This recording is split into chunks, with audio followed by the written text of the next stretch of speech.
இன்றைக்கி நம்ம வீட்டில் பிரேக்ஃபாஸ்ட் லஞ்ச் ப்ரிப்பேர் பண்ணியிருக்கேன்.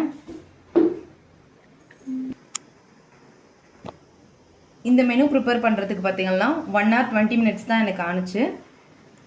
மார்னிங் பிரேக்ஃபாஸ்ட்டுக்கு இட்லியும் காராமணி உருளைக்கிழங்கு போட்ட குழம்பு. இந்த குழம்பு வெங்காயம், தக்காளி, இஞ்சி பூண்டு பேஸ்ட்டு, தேங்காய் அரைச்சி விட்ருக்கேன். அவ்வளோதான். இந்த குழம்பு ரொம்ப சூப்பராக இருக்கும் இட்லிக்கு சாப்பிடும்போது. ரைஸ் கூடயும் நீங்கள் சேர்த்து சாப்பிட்லாம். மத்தியானம் லஞ்சுக்கு ரைஸு, அதுக்கப்புறம் முருங்கைக்காய் மாங்காய் போட்ட சாம்பார். இதுலேயும் தேங்காய் கொஞ்சமாக ஆட் பண்ணியிருக்கேன், தேங்காய் துருவி ஆட் பண்ணியிருக்கேன்.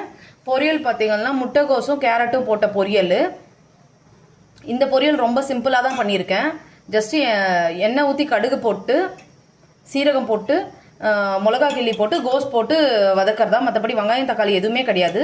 தேங்காயில் பச்சை மிளகா, கொஞ்சமாக சீரகம், கொஞ்சமாக பெருஞ்சீரகம் இது மட்டும் அரைச்சி கடைசியில் மிக்ஸ் பண்ணி இறக்குனா அவள் தான் டெலிஷியஸான கோஸ் பொரியல் ரொம்ப ஹெல்த்தியாக ரெடி ஆகிடுச்சு. இந்த ரெசிபியோட டீட்டெயில்ஸ் நான் டிஸ்கிரிப்ஷனில் கொடுக்குறேன்.